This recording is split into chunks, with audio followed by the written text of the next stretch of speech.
the ASIP framework. We've talked about awareness and connection and insight. And now I'm going to talk about purpose. And when we think about purpose, well, when I think about purpose, I think about it as being the thread that runs through each of the different pillars, right? If we think about well-being as a quilt, purpose is the thread that holds the pieces all together. Purpose is a set of values or guideposts or a guiding light that helps direct how we move in the world. And so, but we often get to thinking about purpose as like one central thing, right? One central aim in our lives. But people were really multifaceted. So purpose shows up differently in different seasons of life, in different areas of life, for different lengths of time. So we're not necessarily talking about some, huge, like world-changing kind of goal, like, curing cancer or ending hunger. Purpose really shows up in the little things that we do on a day-to-day basis, right? It shows up really in ordinary ways, like wanting the people around us to be cared for, or wanting people to be healthy, or just wanting to have peace in the world, right? There's a whole lot of research that shows that having a clear sense of purpose is critical for both our physical health and our emotional well-being. So it's really important to have something to work towards or to look forward to. I often say that, my purpose is what gets me out of the bed in the morning. So, but I'll give you an example. You've probably heard about this statistic that something like 23 million American households adopted a pet during the height of the pandemic. Well, why? Why did we do that? Because people were at home and people had a lot of time on their hands, and some people were lonely, and other people wanted to just shake things up in their households. But pets give us a sense of purpose, right? You got to feed them. You've got to walk them at a certain time. You got to play with them. You got to give them some attention. And so then, if we go further and ask more questions, if we get curious about that, well, why? Well, we want our pets to be healthy. We do those things to make sure they're healthy and cared for. Well, why do we do that? Well, because we care about our pets and we want to reciprocate the love and companionship that they give us. So when we get curious and start asking why about the things that we do, there emerges a greater set of values that we can see. And that's purpose, right? Those are the things that get us out of the bed in the morning and has us put on our fuzzy slippers and our house coat and go outside for that first chilly walk in the morning. So that's what purpose looks like. Purpose informs how we connect with one another, with our family, with our friends, and like I said, with our pets, and with the environment. And these are our deeply held values, and they impact how we show up for others and with others. Our perceived sense of purpose also impacts how we engage the environment and the world around us. So our purpose really is the lens through which we are seeing current events in this election, right? So staying grounded in our purpose can give us insight into why we feel the way that we do. We've already named tonight, many of us are feeling a sense of hopelessness, frustration, anger, despair, a lot of different emotions here because of this election and the state of the country and the world itself. There's a lot going on. But in the context of this election, I would offer that the act of voting itself and the platforms that we choose to vote for are actually a reflection of our purpose and our deeply held motivations and our values. One of the quotes that I've been hearing a lot over the last few years is one by Senator Reverend Raphael Warnock. He's a senator from Georgia. And he was quoted as saying, "A vote is a kind of prayer for the kind of world we desire for ourselves and for our children." So then voting in this moment reflects our purpose, right? It reflects our hope. And hope is what connects all of us together.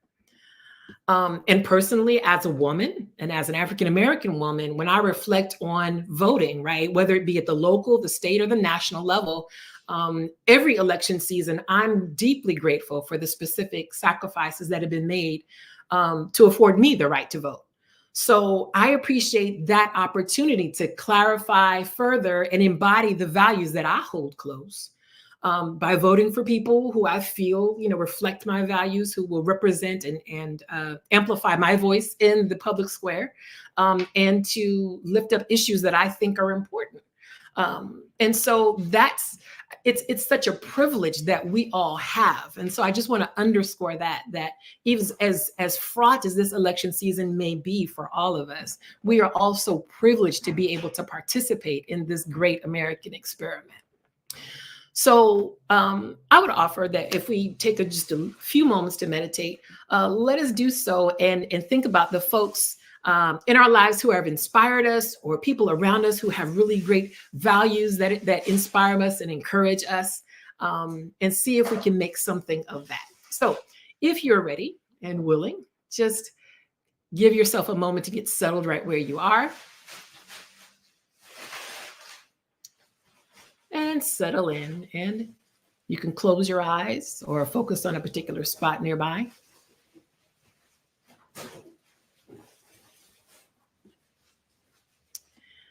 And bring to mind people who inspire you. They could be family members or friends or acquaintances or even public figures that you've never met. Maybe people devoted to a cause or a higher calling, or people who inspire you by the way they live their own lives.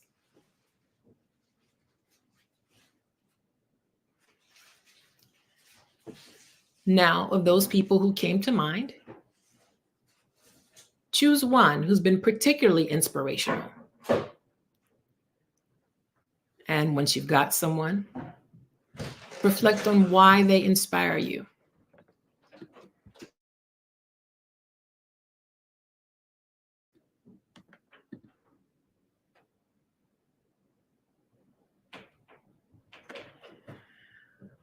What deeper purpose might be guiding this person?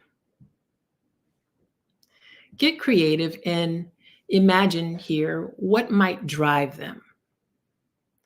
What vision or dream might they have for themselves or for the world?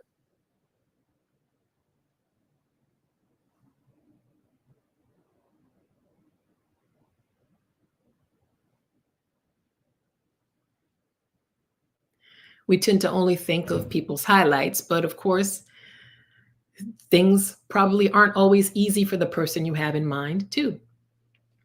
So when things get rough for them, what deeper purpose might motivate them to keep going or to keep doing what they do?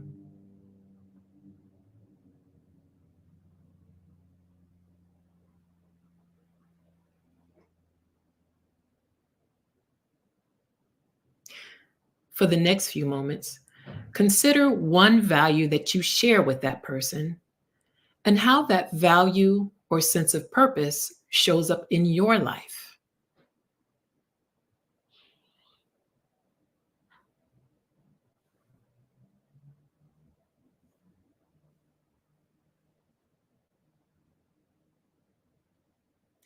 The fact that we share these values and purpose with others reminds us that we are not alone. Take a moment to just reconnect with your breath as we slowly transition out of the practice. Whenever you're ready, you can open your eyes if they were closed. One of the things that we can commit to doing in these days and weeks that are ahead is to stay close to our values, stay close to remembering our whys. Having clarity on those, keeping those on the dashboard of your life will help you stay true to the work that you do, to the people in your sphere, to the relationships with the people closest to you, and to yourself. And those values and your purpose will help you manage the feelings that will inevitably show up as we navigate what's ahead.